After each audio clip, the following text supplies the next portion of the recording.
야담 서원을 찾아주셔서 감사드립니다. 항상 행복한 일들이 가득하시길 기원할게요. 그럼 야담 사원 이야기 지금 시작합니다. 옛날 조선시대 경상도 한적한 산골짜기 대박골에는 딱 두 집만이 자리하고 있었습니다. 위쪽에는 기와를 반듯하게 얹은 다나한 양반집이 있었고, 아래쪽에는 초가지붕을 얹은 초라한 초가삼간이 있었지요.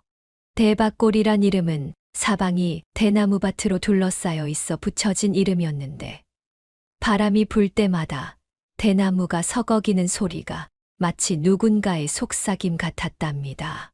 윗집에는 선비 이초씨가 살고 있었는데, 그는 먼 조상 중에 벼슬을 한 이가 있어 그 덕에 과거를 보지 않고도 양반 행세를 하며 살아가는 선비였습니다. 키는 그리 크지 않았지만 항상 곧게 허리를 세우고 다녀 사람들에게 위엄 있게 보였지요. 눈은 가늘고 길었으며 콧날은 높고 입술은 얇았습니다. 흰 도포자락을 펄럭이며 걸을 때마다 그 기품이 넘쳐 흘렀지요.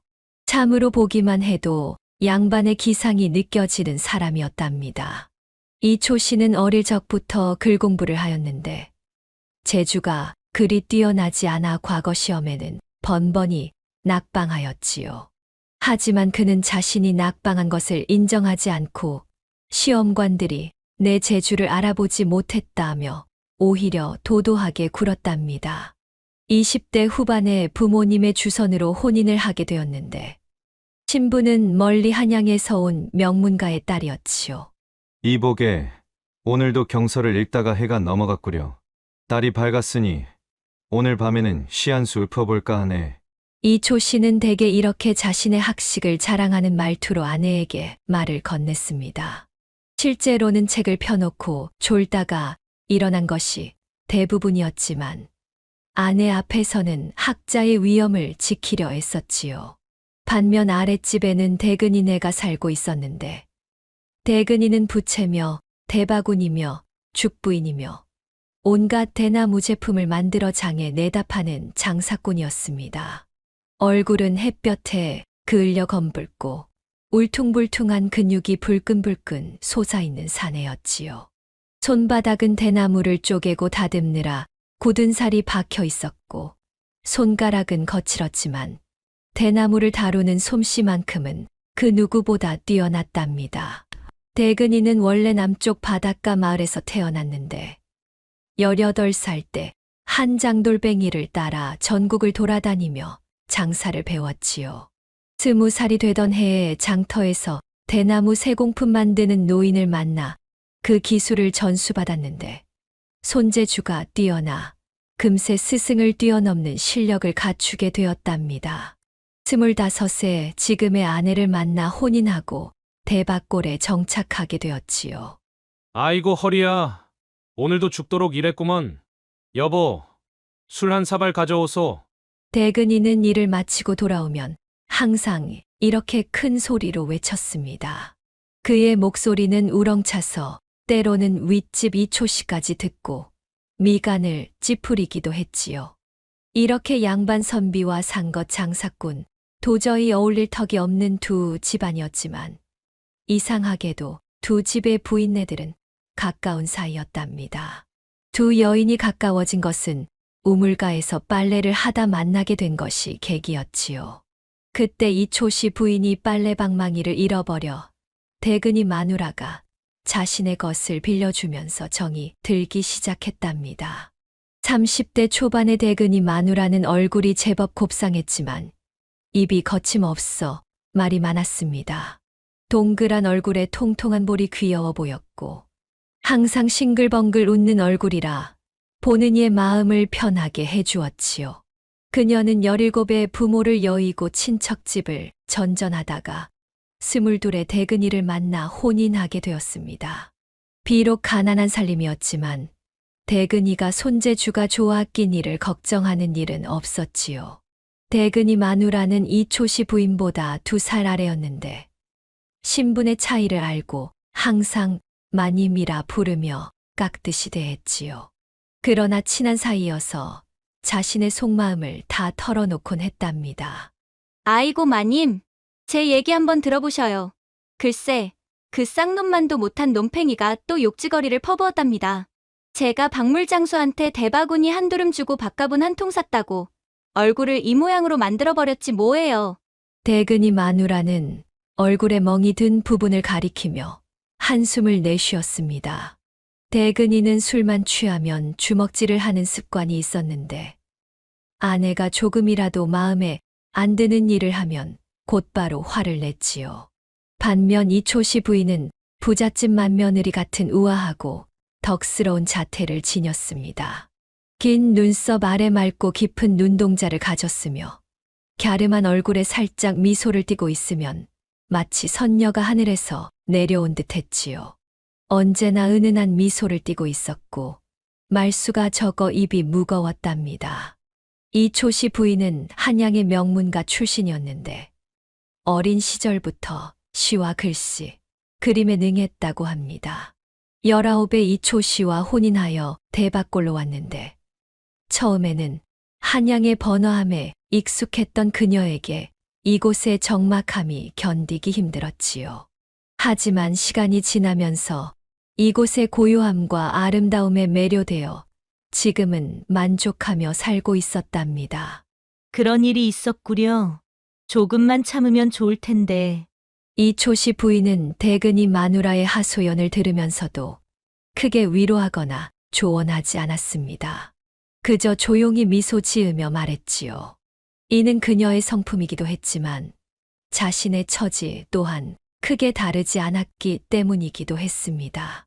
대근이 마누라가 이초씨 부인을 붙잡고 늘어놓는 수다의 거의 대부분은 자신의 남편 대근이의 흉을 보는 내용이었습니다. 눈가가 멍들어 있으면 달걀을 문지르며 한숨 짓곤 했지요. 아이고 내 팔자야. 그 짐승하고는 정말 못 살겠어요. 어제는 제가 장에 가서 고추장을 좀 늦게 사왔다고 머리채를 잡고 마당을 한 바퀴 돌더군요. 마님은 남편이 선비라 얼마나 좋으세요?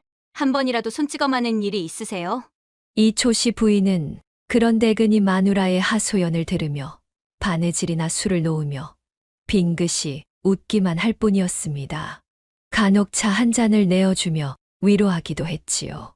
사내들이란 다 그러한 법이라네. 우리 집 서방님도 겉으로는 온화해 보이지만 책 읽다가 잘못 이해한 것이 있으면 화를 내곤 한다네. 이렇게 말하면서도 이초씨 부인은 진짜 속마음은 드러내지 않았습니다. 사실 이초씨는 부인을 대할 때 늘 차갑고 무관심했으며 부부 이정은 결혼 초기에 이미 식어버린 지 오래였지요. 대근이 마누라는 때때로 이초씨가 도포자락을 펄럭이며 걸어가는 모습을 먼발치에서 바라보곤 했습니다. 그 너무나 멋진, 너무나 양반티 나는 모습에 반해 살짝 가랑이를 조이며 혼잣말을 했지요. 하루를 살더라도 저런 남자와 살아야 하는데 내 복이 없어. 저런 양반은 꿈에서나 만나겠구먼. 대근이 마누라에게는 비밀이 하나 있었습니다. 그것은 바로 이초씨에 대한 은밀한 동경이었지요. 비록 자신의 남편 대근이는 힘이 세고 건장했지만 그 거친 성격과 폭력적인 면모에 지쳐 있었습니다. 반면 이초씨는 항상 고상하게 행동하고 말하는 것이 그녀의 마음을 사로잡았지요. 한 번은 이초씨가 대박골 앞내를 건너다가 발을 헛디뎌 빠질 뻔했는데 마침 지나가던 대근이 마누라가 그를 붙잡아 준 적이 있었습니다. 그때 이초씨의 손을 잡았던 순간의 감촉이 아직도 생생했지요. 그 매끄럽고 부드러운 손은 대근이의 거친 손과는 비교할 수 없었습니다. 아이고, 초씨 나리. 괜찮으세요? 조심하셔야죠. 응, 고맙소. 자네 덕에 화를 면했네. 이 짧은 대화와 접촉이 대근이 마누라의 마음속에 이초씨에 대한 욕망의 씨앗을 심게 되었답니다. 그 후로 그녀는 종종 이초씨의 모습을 훔쳐보곤 했지요. 이초씨 부인도 이런 대근이 마누라의 마음을 어렴풋이 눈치채고 있었습니다. 하지만 그녀는 아무런 내색도 하지 않았지요. 오히려 이를 재미있게 지켜보는 듯 했답니다. 어느 날 대근이는 만든 물건들을 한가득 짊어지고 여러 장터를 돌아다니기 위해 집을 나서려 했습니다. 대나무 바구니와 부채, 제철 나무를 말린 것까지 챙겨 짐을 꾸린 그는 새벽을 앞두고 마누라를 깨웠지요. 여보, 일어나시게. 내 지금 떠나야 하네. 대근이 마누라는 잠결에 눈을 비비며 일어났습니다. 고단한 하루를 보내고 이제 막 단잠에 들었는데 깨워진 터라 얼굴이 퉁퉁 부어 있었지요. 아이고, 벌써 떠나시게요? 해도 뜨지 않았는데. 오늘은 칠곡장을 거쳐 안동장까지 가야 하니 서둘러야 해. 나 서너 군데 장을 돌다 사나흘 후에나 돌아올 것이여. 문단속 잘하고 있어야 한다. 대근이는 아내의 머리를 쓰다듬으며 말했는데 평소와 다르게 부드러운 손길이었습니다. 장사를 떠날 때만은 유독 다정한 말투로 아내를 대했지요. 걱정 마세요. 집 잘 지키고 있을게요. 길에서 몸 조심하시고 저는 여기서 장사가 잘 되기만 빌고 있을게요. 대근이 마누라는 남편을 위해 미리 준비해둔 주먹밥을 보자기에 싸서 건넸습니다. 대근이는 그것을 받아들고 짐과 함께 등에 짊어졌지요. 그럼 다녀오겠소. 대근이는 그 한마디를 남기고 새벽녘에 집을 나섰습니다. 마당을 지나 골목을 벗어나는 그의 뒷모습을 보며 대근이 마누라는 한숨을 쉬었습니다. 평소에는 남편의 폭력에 시달리다가도 이렇게 떠날 때면 왠지 그리울 것 같은 이상한 마음이 들곤 했지요. 아이고, 이제 며칠간은 편하게 지내겠구먼. 대근이 마누라는 쓸쓸한 미소를 지으며 다시 방으로 들어갔습니다. 하지만 이미 잠은 달아나고 없었지요. 그녀는 앉아서 창밖을 바라보며 생각에 잠겼습니다. 그리고 문득 한 가지 생각이 떠올랐지요. 이초씨 나리를 가까이서 볼 수 있는 기회가 대근이가 떠난 다음 날 점심 무렵 윗집에 이초씨 부인이 아랫집을 찾아왔지요.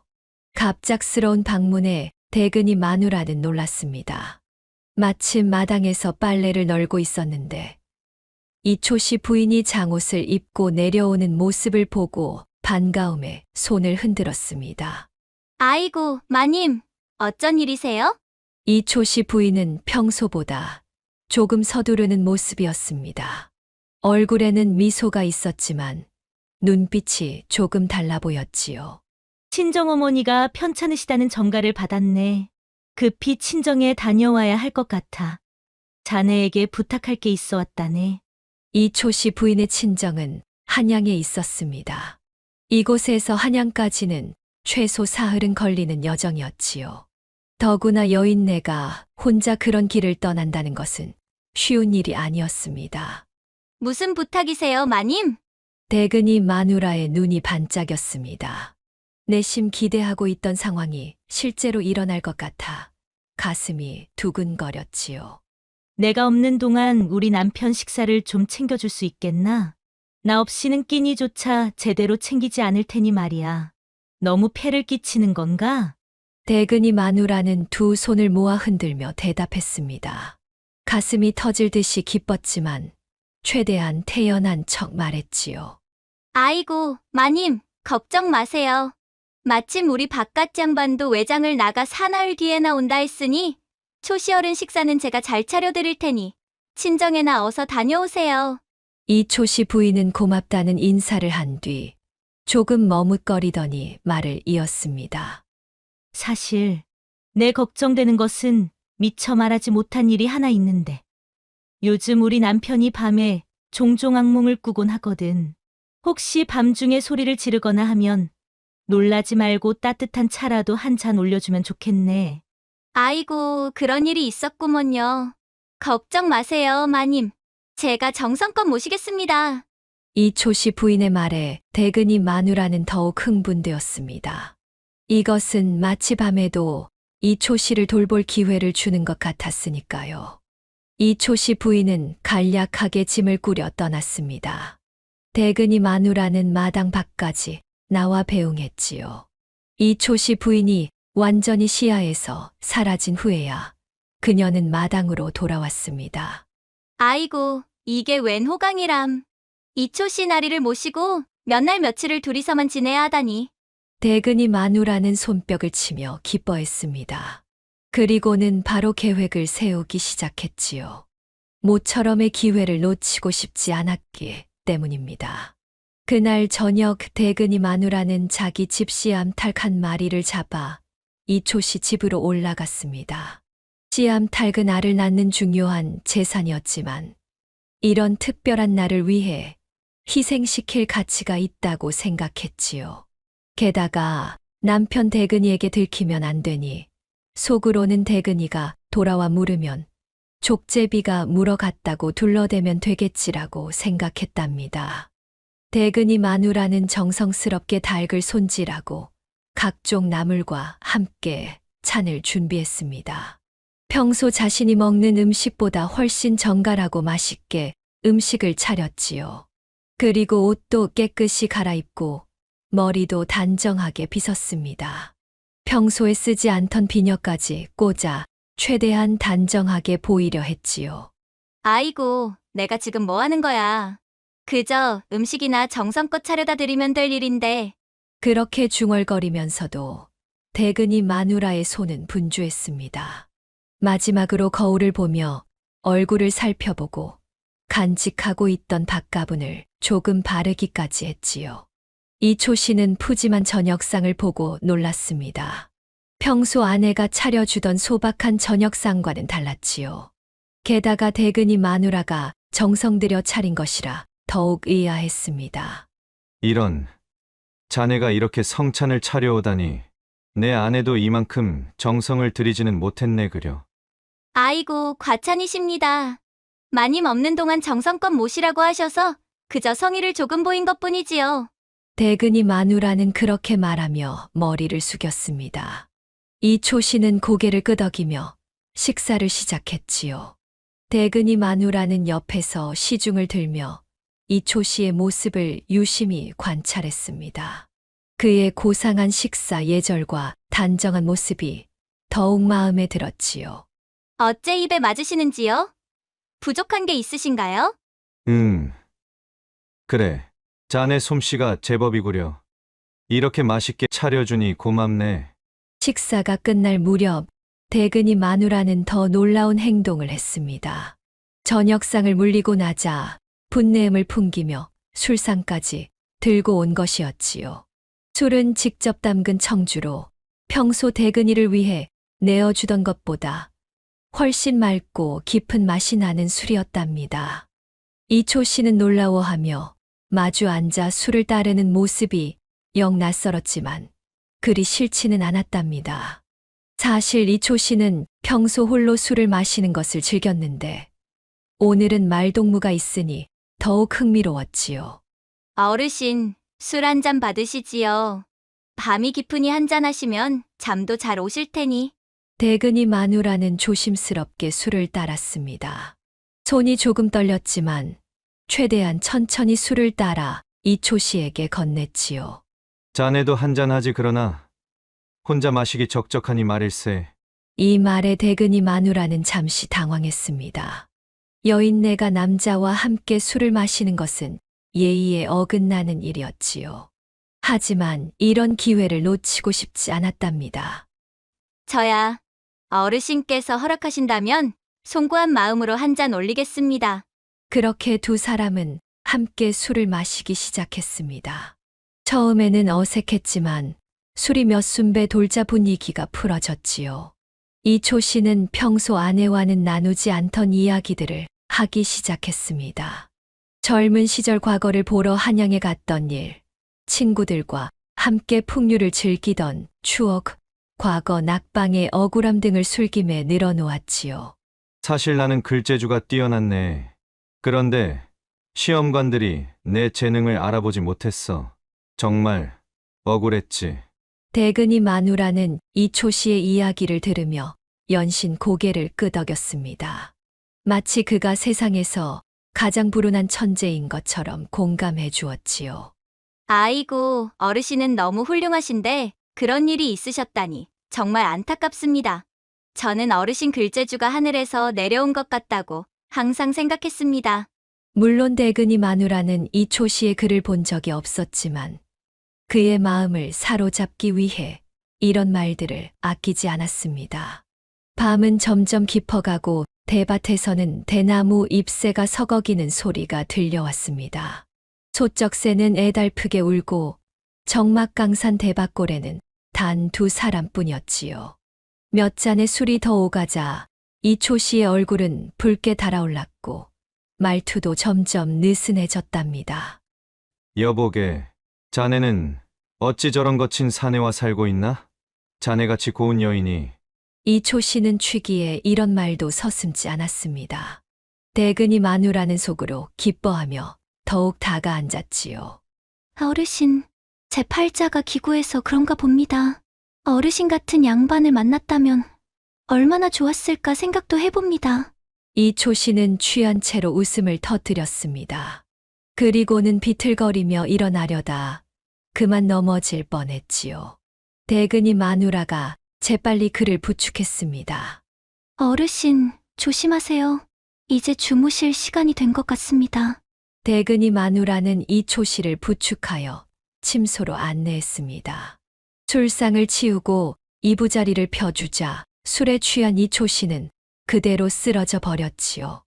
대근이 마누라는 잠시 망설이다가 몸을 굽혀 이초 씨의 얼굴을 들여다보았습니다.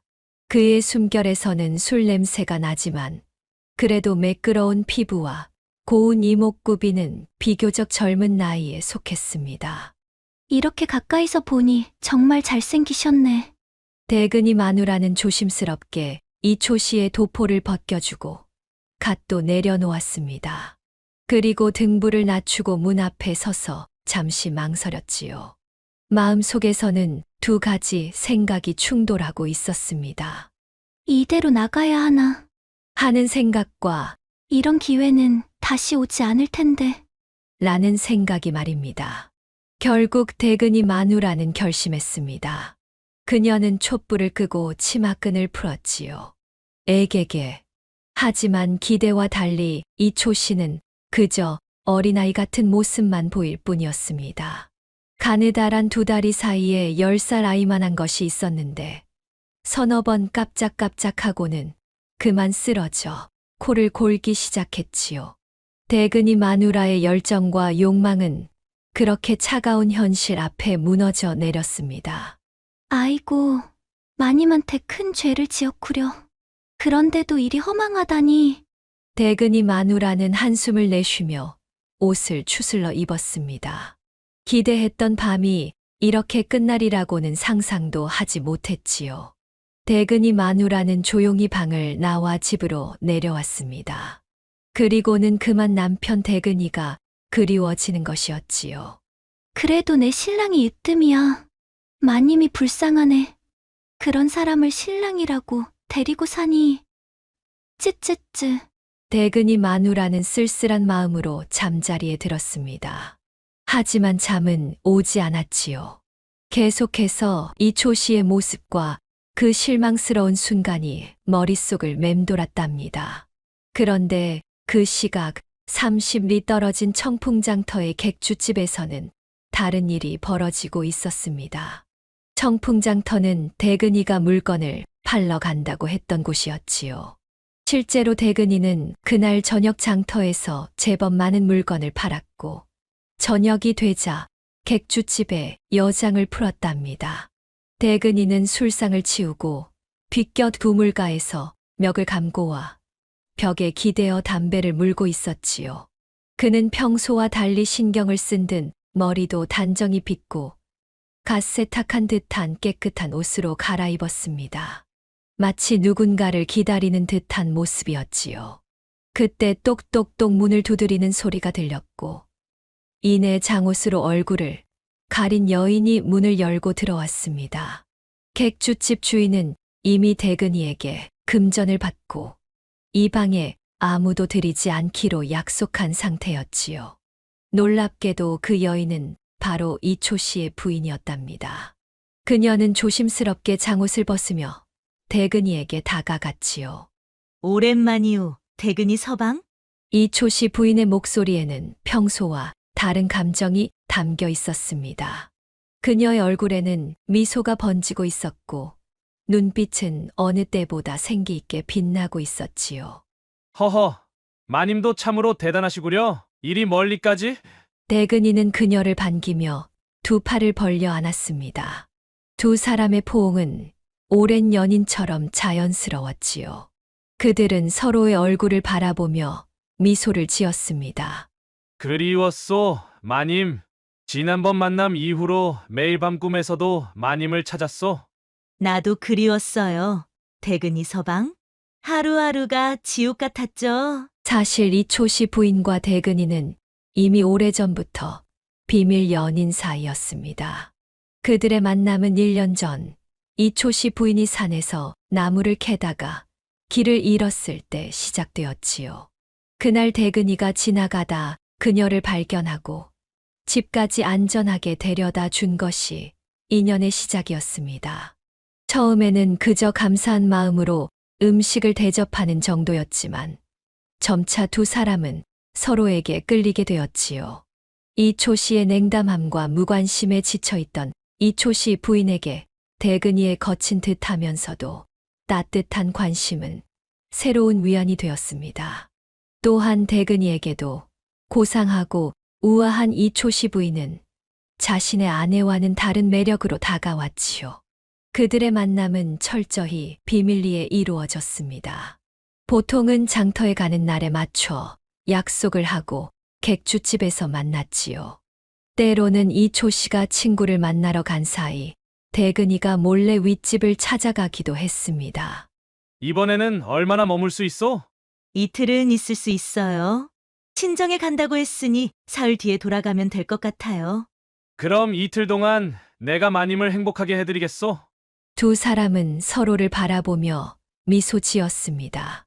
그리고 대근이는 이초 씨 부인의 손을 잡고 자리에 앉혔지요. 그는 준비해온 보따리를 풀어 작은 선물을 꺼냈습니다. 이건 지난번 남쪽 장터에서 구한 비단이오. 마님의 피부처럼 부드러워서 딱 어울릴 것 같았소. 아이고, 고마워요. 정말 아름답네요.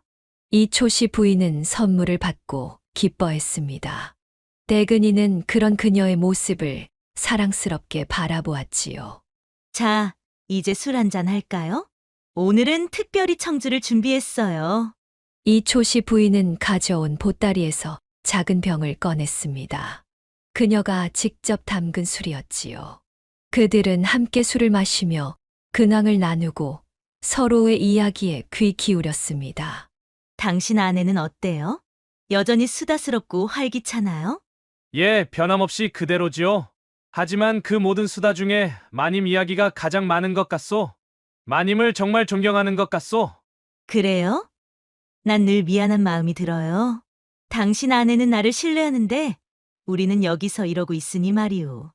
이초 씨 부인의 눈에 잠시 그림자가 드리웠습니다. 하지만 대근이가 그녀의 손을 잡자 곧 미소를 되찾았지요. 우리 사이는 운명이오. 누구도 우리를 갈라놓을 수 없소. 그래요. 우리는 운명이에요. 그렇게 두 사람의 은밀한 만남은 깊은 밤까지 이어졌답니다. 그들은 서로의 몸과 마음을 나누며 진정한 사랑을 나누었습니다. 대근이의 강인한 체구와 열정적인 손길은 이초 씨 부인에게 이초 씨에게서 느끼지 못했던 새로운 기쁨을 안겨주었지요. 또한 이초 씨 부인의 우아함과 부드러움은 대근이에게 큰 위안이 되었답니다. 당신과 함께 있으면 세상 모든 근심이 사라진답니다. 나도 마찬가지오, 마님. 마님은 내 삶의 빛이오. 두 사람은 서로에게 진실된 마음을 나누었습니다. 그들의 비밀스러운 사랑은 각자의 결혼 생활에서 채울 수 없었던 공허함을 메워주었지요. 다음 날 아침, 대근이 마누라는 일찍 일어나 윗집으로 아침상을 차리러 갔습니다. 밤새 잠을 설쳤지만 그래도 약속한 대로 이초 씨의 식사를 챙겨야 했지요. 이초 씨는 아직 깊이 잠들어 있었습니다. 대근이 마누라는 조용히 방에 들어가 이초 씨를 깨웠지요. 어르신, 일어나셔야지요. 아침 식사를 준비해 왔습니다. 이초 씨는 천천히 눈을 떴습니다. 두통이 심한지 미간을 찌푸리며 이마를 짚었지요.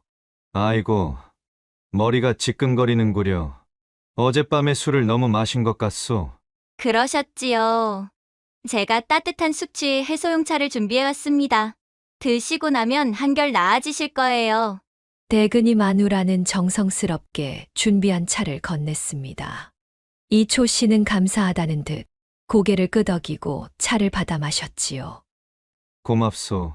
자네 덕분에 몸이 한결 나아지는 것 같네. 이초 씨는 전날 밤에 있었던 일을 기억하지 못하는 듯 했습니다. 대근이 마누라는 한편으로 다행이라는 생각이 들었지요. 그래도 여전히 마음 한구석에는 실망감이 자리하고 있었습니다. 오늘은 무엇을 하실 예정인가요? 오늘은 서재에서 책을 읽을 생각이네. 어제 읽다 만 소동파의 시를 마저 읽어야 하거든. 이초 씨는 평소처럼 학자의 모습을 보이며 말했습니다. 하지만 대근이 마누라는 이미 그의 실상을 보았기에 속으로는 비웃음을 지었지요. 그러시군요. 그럼 점심때 다시 올라오겠습니다. 대근이 마누라는 공손히 인사하고 아랫집으로 내려왔습니다. 집에 도착하자마자 그녀는 한숨을 내쉬었지요. 아이고, 이게 뭐람. 그 잘난 양반님이 겉으로만 그럴싸하지. 알고 보니 그녀는 쓸쓸한 미소를 지으며 집안일을 시작했습니다. 빨래도 하고 마당도 쓸고 텃밭에 채소도 거두었지요.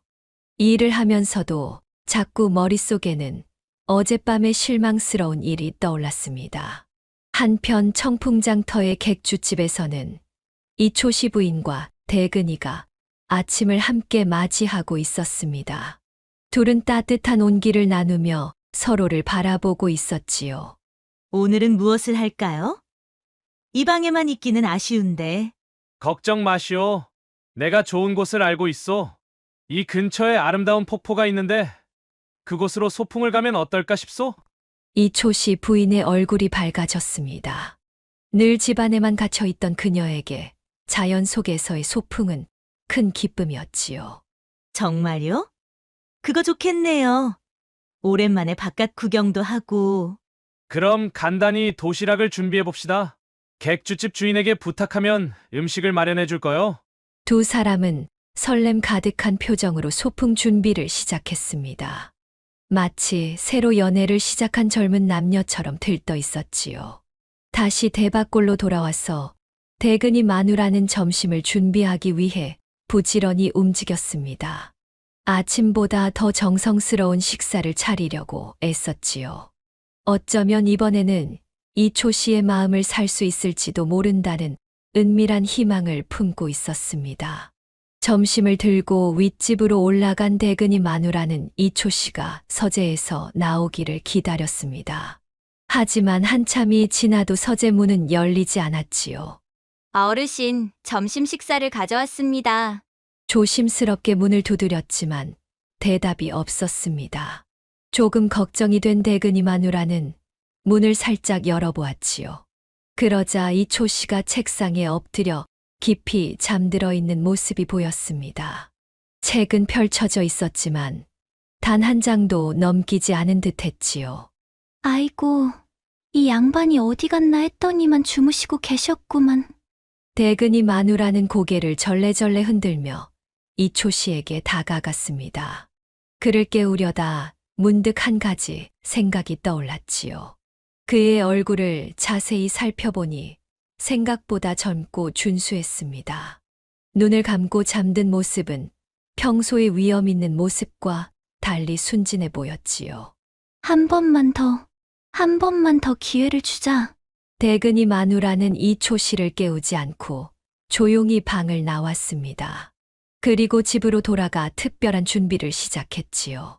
그녀는 가지고 있던 마지막 꿀을 꺼내 술에 타고 귀한 약재도 조금 넣었습니다. 이 술은 남자의 기운을 북돋아 준다고 알려진 비방으로 만든 것이었지요. 오늘 밤에는 꼭 대근이 마누라는 결심했습니다. 마지막 기회라고 생각하고 모든 것을 걸기로 한 것이지요. 저녁이 되자 그녀는 다시 윗집으로 올라갔습니다. 이번에는 더욱 정성을 들인 저녁 식사와 함께 특별히 준비한 술을 가져갔지요.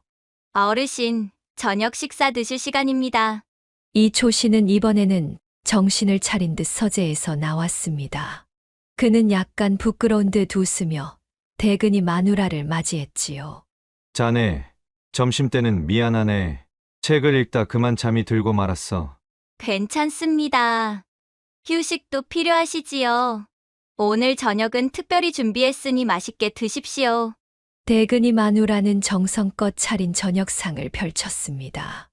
이초 씨는 고맙다는 인사를 하며 식사를 시작했지요. 식사가 끝나고 대근이 마누라는 특별히 준비한 술을 내놓았습니다.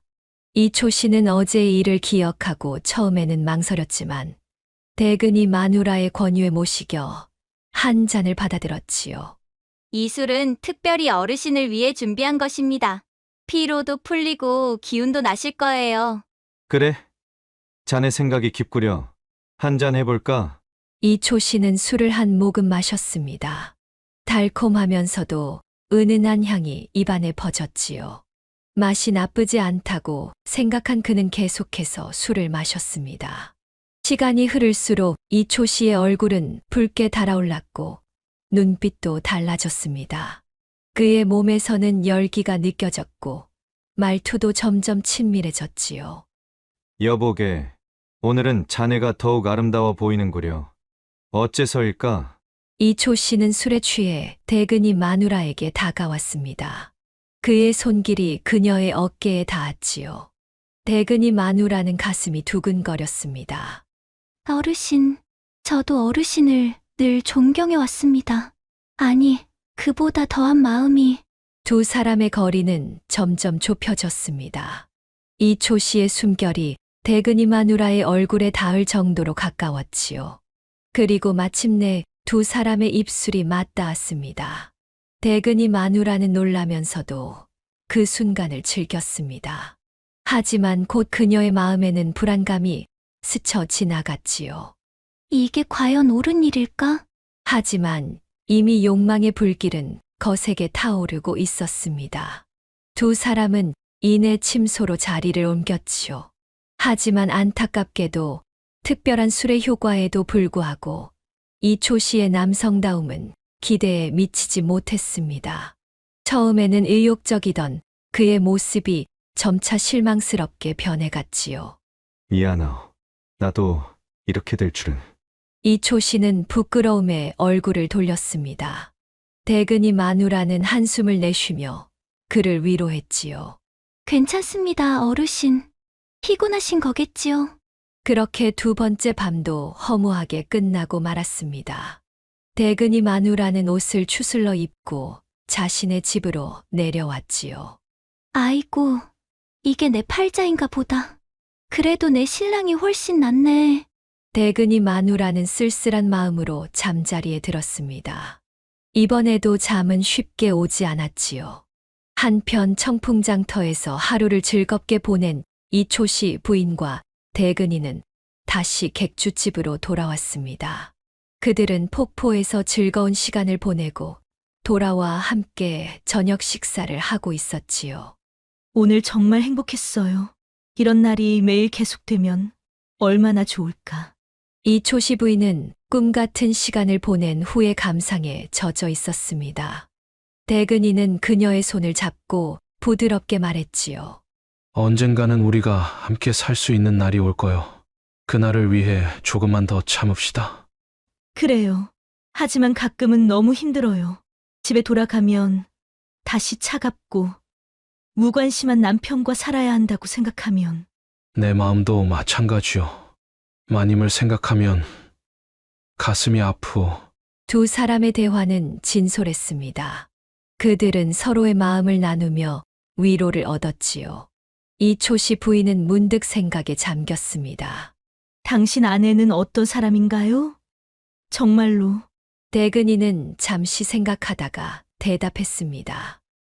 글쎄요. 착하고 부지런한 여인이지요. 하지만 우리 사이에는 진정한 애정이 없어요.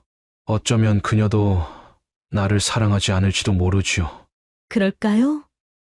매번 당신 흉을 보는 것을 보면 당신에게 관심이 많은 것 같은데. 그건 그저 불만을 토로하는 것이지. 사랑은 아닐 거요. 우리는 서로를 이해하지 못하니까요. 이초 씨 부인은 조용히 고개를 끄덕였습니다. 그녀는 대근이의 아내에 대해 묘한 죄책감을 느꼈지만 자신의 행복을 위해 그런 감정을 억누르려 했지요. 내일이면 우리는 각자의 집으로 돌아가야 해요. 마지막 밤을 특별하게 보내고 싶어요. 그러시지요. 오늘 밤은 잊지 못할 밤이 될 거요. 두 사람은 서로를 바라보며 미소 지었습니다. 그리고 이내 뜨거운 진정한 사랑의 시간을 나누기 시작했지요. 그들의 연애는 서로에게 위안과 행복을 주는 진실한 것이었습니다. 다음 날 대박골에서는 대근이 마누라가 마지막 시도를 준비하고 있었습니다. 그녀는 이초 씨에 대한 욕망을 완전히 포기하지 않았지요. 오히려 두 번의 실패가 그녀의 집념을 더 강하게 만들었습니다. 오늘이 마지막 기회야. 내일이면 마님도 돌아오실 테니. 대근이 마누라는 더욱 강한 약재를 구해 술에 타기로 결심했습니다. 마을 끝에 사는 노파를 찾아가 비싼 값을 치르고 특별한 약을 구했지요. 이 약은 남자의 기운을 3배로 북돋아 준다는 소문이 있었습니다. 이걸 탄 술을 마시면 이초 씨 나리도 달라질 거야. 그녀는 저녁 식사를 더욱 푸짐하게 준비하고 특별히 약을 탄 술도 준비했습니다. 그리고 자신도 평소보다 더 아름답게 꾸몄지요. 머리를 곱게 빗고 은비녀를 꽂았으며 깨끗한 옷으로 갈아입었습니다. 오늘은 반드시. 대근이 마누라는 결연한 표정으로 윗집으로 향했습니다. 이초 씨는 그녀를 보자 반갑게 맞이했지요. 사흘간 함께 지내며 정이 들었는지 그의 표정도 처음보다 훨씬 부드러워져 있었습니다. 자네가 오니 반갑구려. 오늘도 맛있는 저녁을 기대하고 있었네. 네, 어르신. 오늘은 특별히 준비했습니다. 마님께서 내일 돌아오시니 오늘이 마지막이잖아요. 이초 씨는 고개를 끄덕이며 저녁상을 기다렸습니다. 대근이 마누라는 정성껏 차린 음식을 내놓았고 식사가 끝난 후에는 특별한 술을 따랐지요. 이 술은 오늘 특별히 준비한 것입니다. 어르신의 건강을 위해 좋은 약재를 넣었어요. 그래, 자네 정성이 대단하구려. 이초 씨는 술을 받아 마셨습니다. 그리고 얼마 지나지 않아 그의 얼굴이 붉게 달아오르기 시작했지요. 몸에서는 열기가 느껴졌고 숨소리도 거칠어졌습니다. 어르신, 괜찮으세요? 응, 몸이 이상하게 뜨거워지는구려. 하지만 기분이 좋아. 이초 씨의 눈빛이 달라졌습니다. 그의 눈에는 욕망이 가득 차 있었지요. 대근이 마누라는 이 기회를 놓치지 않기로 했습니다. 어르신, 제가 도와드릴게요. 그녀는 이초 씨에게 다가가 그의 옷을 벗기기 시작했습니다. 이초 씨는 저항하지 않고 오히려 그녀를 끌어안았지요. 두 사람은 점차 열정적인 시간을 보내기 시작했습니다. 이번에는 약의 효과가 컸던 것인지 이초 씨는 이전과 달리 남자다운 모습을 보여주었습니다. 대근이 마누라는 오랫동안 상상해왔던 그 순간을 마침내 맞이하게 되었지요. 어르신, 정말 멋지세요. 두 사람은 밤늦도록 뜨거운 시간을 보냈습니다. 대근이 마누라는 이초 씨의 품에 안겨 행복감을 느꼈지요. 비로소 그녀의 욕망이 채워진 순간이었습니다. 하지만 그 행복은 오래가지 않았습니다. 한밤중 갑자기 이초 씨가 몸을 떨기 시작했지요. 그의 얼굴이 창백해지고 식은땀이 흘렀습니다. 어르신, 괜찮으세요? 가슴이 조여오는 것 같아. 숨을 쉬기가 힘들어. 이초 씨는 고통스러워하며 몸을 웅크렸습니다. 대근이 마누라는 당황하여 어쩔 줄 몰랐지요. 아이고, 어떡하지? 어르신, 정신 차리세요. 그녀는 물을 가져다 이초 씨에게 먹이려 했지만 그는 이미 의식을 잃고 있었습니다. 대근이 마누라는 겁에 질려 손으로 이초 씨의 얼굴을 두드렸지요. 어르신, 어르신, 제발 정신 차리세요. 그러나 이초 씨는 더 이상 대답하지 않았습니다. 그의 숨결은 점점 약해지더니 마침내 멈추고 말았지요. 대근이 마누라는 공포에 질려 이초 씨의 시신을 바라보았습니다. 어르신, 이럴 수가. 내가 뭘 한 거지? 그녀는 자신이 준 약이 독이 되어 이초 씨를 죽게 만들었다는 사실을 깨달았습니다. 노파가 준 약은 너무 강했던 것이지요.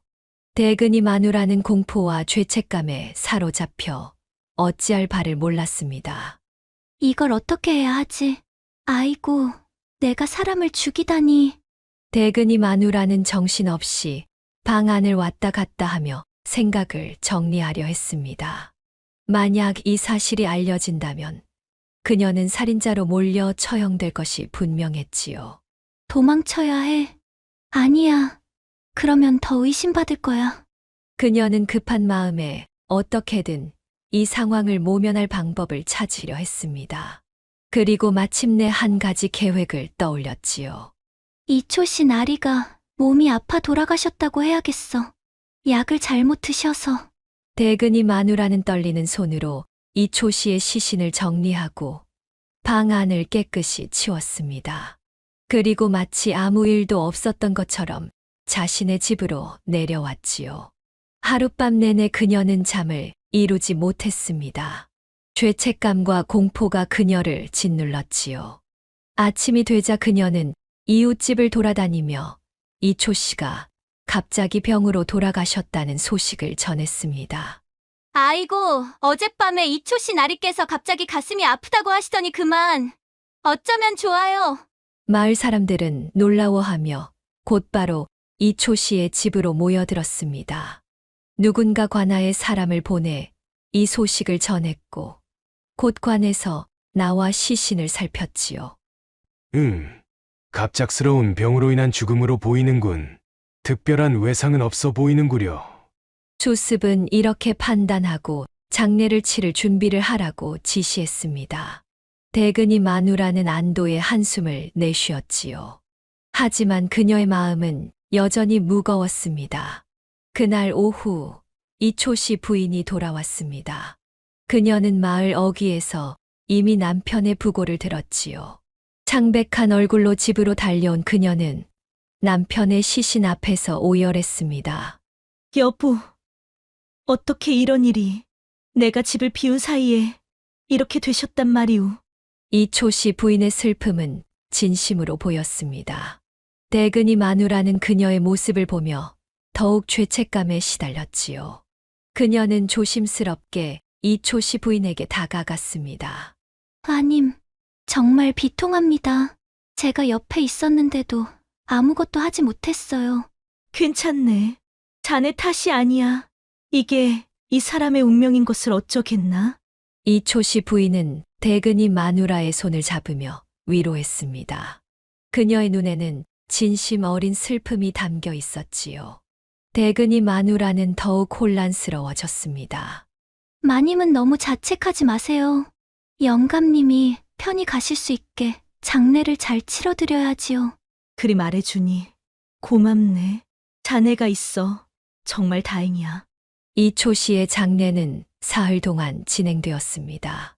마을 사람들과 친지들이 모여 고인을 애도했지요. 대근이 마누라는 끝까지 이초 씨 부인을 도우며 장례를 치렀습니다.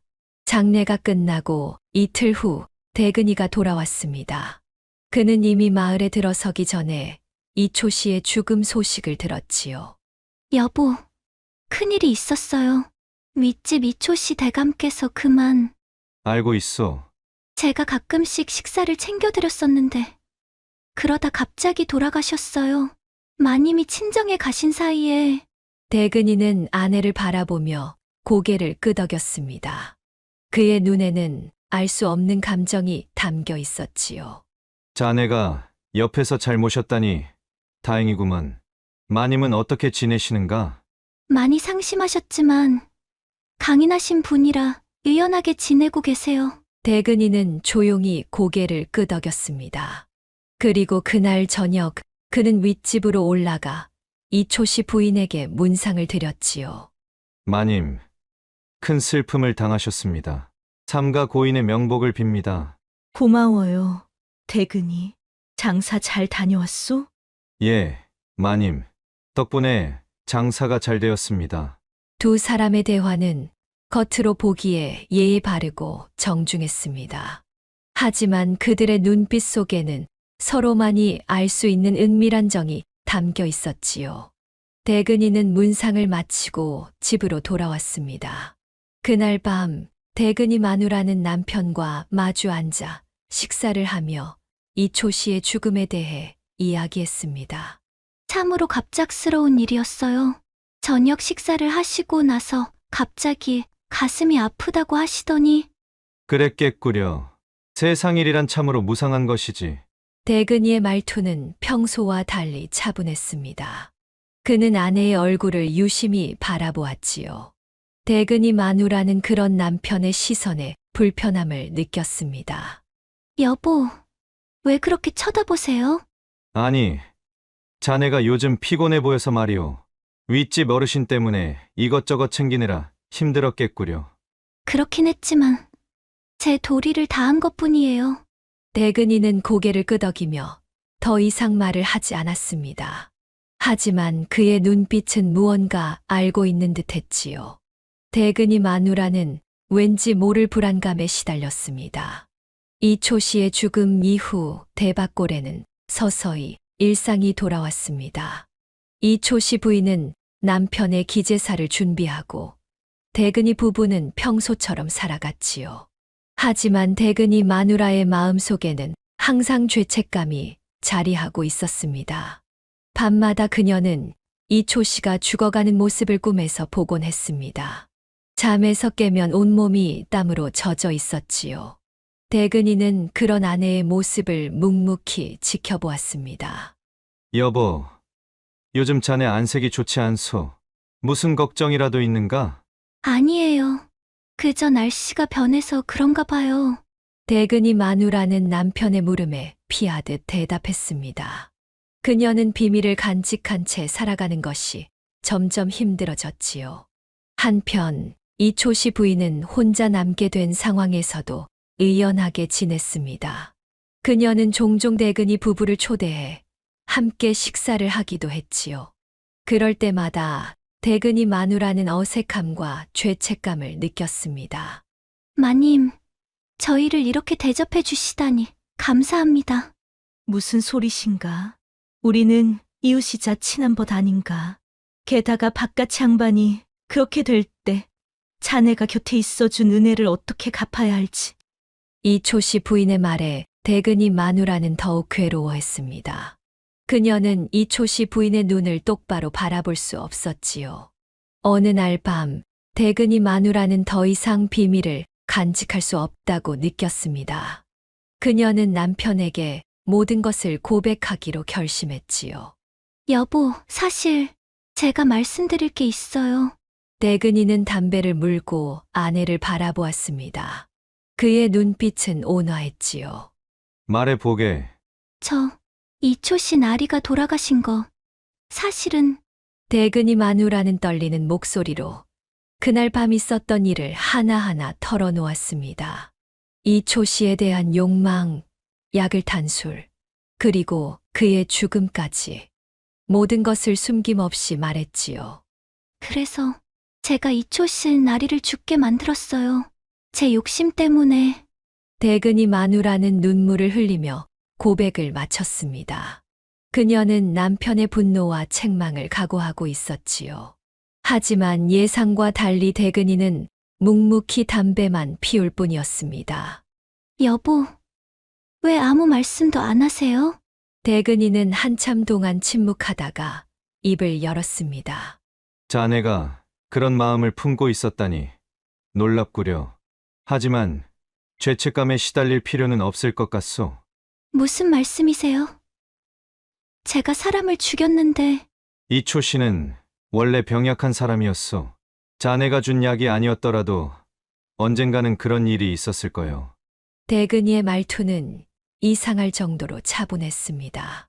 그의 눈에는 비밀을 간직한 사람 특유의 깊이가 있었지요. 여보, 당신은 왜 이렇게 담담하게 받아들이세요? 전 사람을 죽였다고요. 세상 일이란 참으로 신묘한 법이오. 자네는 이초 씨를 욕망했고 나는 대근이는 말을 멈추고 창밖을 바라보았습니다. 그의 눈빛이 변했지요. 나는 이초 씨 부인을 사랑했소. 대근이 마누라는 남편의 말에 놀라 입을 다물지 못했습니다. 그의 말이 무슨 뜻인지 곧바로 이해하지 못했지요. 무슨 말씀이세요? 나와 이초 씨 부인은 오래전부터 서로를 사랑했소. 장에 간다고 할 때마다 우리는 함께 있었다오. 대근이의 고백에 대근이 마누라는 충격을 받았습니다.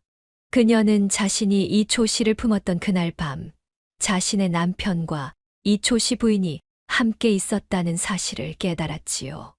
그럼 마님은 그렇소. 친정에 간 것도 아니고 나와 함께 있었지. 대근이 마누라는 혼란스러운 감정에 휩싸였습니다. 분노, 배신감, 그리고 어떤 아이러니한 안도감까지. 복잡한 감정이 그녀의 마음을 흔들었지요. 그런데 왜 내게 말하지 않았어요? 자네도 말하지 않았잖소? 우리는 각자의 비밀을 간직한 채 살아왔소. 두 사람은 서로를 바라보며 침묵했습니다. 그들의 결혼 생활은 겉으로는 평범해 보였지만 속으로는 각자의 욕망과 비밀로 가득 차 있었던 것이지요. 이제 어떻게 해야 하지요? 대근이 마누라는 혼란스러운 마음으로 물었습니다. 대근이는 생각에 잠겼다가 대답했지요. 이 비밀은 우리 둘만 간직하도록 하세. 이초 씨는 이미 죽었고 이초 씨 부인도 자신의 방식대로 살아갈 테니 하지만 마님도 아실 텐데요. 아마도 그럴 거요. 하지만 말하지는 않을 거요. 우리 모두 각자의 비밀을 간직한 채 살아가는 게 좋을 것 같소. 대근이의 말에 대근이 마누라는 무거운 한숨을 내쉬었습니다. 그녀의 마음에는 여전히 죄책감이 남아 있었지만 동시에 이상한 해방감도 느꼈지요. 몇 주가 지난 어느 날 이초 씨 부인이 대근이네 집을 찾아왔습니다. 그녀는 평소보다 화사한 빛깔의 옷을 입고 있었지요. 마님, 어서 오세요. 무슨 일이신지요? 대근이 마누라는 어색한 미소를 지으며 이초 씨 부인을 맞이했습니다. 이초 씨 부인은 조용히 자리에 앉았지요. 내 할 이야기가 있어 왔다네. 실은 이제 한양으로 돌아가려고 한다네. 한양으로요? 영영 떠나시는 건가요? 그렇다네. 이곳에는 더 이상 남아있을 이유가 없어졌다네. 한양에는 친정 부모님도 계시고 이초 씨 부인의 눈에는 결연한 의지가 보였습니다. 대근이 마누라는 안도감과 동시에 약간의 서운함을 느꼈지요. 그러시군요. 언제 떠나실 예정인가요? 내일 떠나려고 하네. 이미 모든 준비를 다 마쳤다네. 대근이 마누라는 고개를 끄덕였습니다. 그녀는 어쩐지 이초 씨 부인이 자신의 비밀을 알고 있다는 느낌을 받았지요. 마님, 혹시 대근이 마누라는 말을 꺼내려다 멈추었습니다. 어떤 질문을 해야 할지 또는 질문을 해야 하는지 확신이 서지 않았지요. 이초 씨 부인은 미소를 지으며 대근이 마누라의 손을 잡았습니다. 모든 것은 다 운명이었던 것 같네. 이제 우리 모두 각자의 길을 가야 할 때가 온 것이지. 그녀의 말에는 깊은 의미가 담겨 있었습니다. 대근이 마누라는 이초 씨 부인이 모든 것을 알고 있다는 확신이 들었지요. 마님, 정말 죄송합니다. 사과할 필요 없다네. 우리 모두 실수를 했고 그 결과를 받아들이면 되는 거라네. 이초 씨 부인의 눈에 잠시 슬픔이 스쳐 지나갔습니다. 하지만 곧 그녀는 담담한 표정을 되찾았지요. 그럼 이제 작별할 때가 왔구먼. 그동안 고마웠네. 저야말로 마님께 감사드립니다. 두 여인은 서로를 바라보며 마지막 인사를 나누었습니다. 그들의 눈빛 속에는 말로 표현할 수 없는 감정들이 담겨 있었지요. 이초 씨 부인이 떠난 후 대근이가 집에 돌아왔습니다. 그는 아내가 이초 씨 부인을 배웅하고 돌아온 것을 보고 물었지요. 마님이 오셨던가? 네, 한양으로 돌아가신다고 작별 인사를 하러 오셨어요. 대근이는 잠시 생각에 잠겼다가 고개를 끄덕였습니다. 그렇군. 새 출발을 하시려고 하시는구만. 여보, 괜찮으세요? 대근이 마누라는 조심스럽게 남편의 기분을 살폈습니다. 대근이는 쓸쓸한 미소를 지었지요. 괜찮소. 모든 일에는 끝이 있는 법이지. 대근이의 말에는 체념과 수용이 담겨 있었습니다. 그는 이초 씨 부인과의 사랑을 끝내고 현실로 돌아올 준비가 되어 있는 듯 했지요. 우리도 새로 시작해야 하지 않겠소? 대근이의 말에 대근이 마누라는 놀랐습니다. 남편이 이렇게 진중한 말을 한 적이 거의 없었기 때문이지요. 네, 새로 시작해요. 대근이 부부는 서로를 바라보며 미소 지었습니다. 그들의 눈빛 속에는 과거의 상처와 비밀을 극복하고 함께 나아가려는 의지가 보였지요. 이초 씨 부인이 떠난 지 1년이 지났습니다. 대박골에는 새로운 가족이 이초 씨의 집에 이사 왔지요. 대근이 부부는 그들과 좋은 이웃 관계를 맺으며 평화롭게 살아가고 있었습니다. 대근이는 더 이상 아내를 함부로 대하지 않았고 대근이 마누라도 남편을 존중하며 대했지요. 그들은 서로의 실수와 비밀을 통해 더 깊은 이해와 용서를 배우게 되었습니다. 가끔 대근이 마누라는 이초 씨와 그날 밤의 일을 떠올리기도 했습니다. 하지만 더 이상 괴로워하지 않았지요. 그녀는 그것을 인생의 한 부분으로 받아들이고 앞으로 나아가기로 했습니다.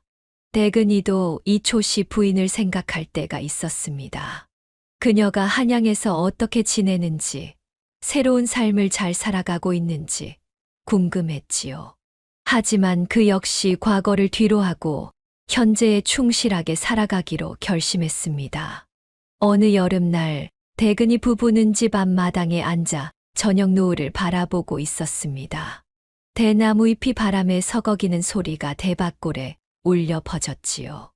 여보, 행복하세요? 대근이 마누라의 물음에 대근이는 고개를 끄덕였습니다. 그렇소. 자네와 함께 있어 행복하오. 그들은 서로의 손을 잡고 노을을 바라보았습니다. 대밭골의 두 집에 얽힌 욕망과 비밀의 이야기는 이제 바람에 흩어진 대나무 꽃처럼 사라졌지요. 인간의 욕망은 때로는 우리를 위험한 길로 인도하기도 하지만 그 과정에서 우리는 진정한 자아와 행복이 무엇인지 깨닫게 됩니다.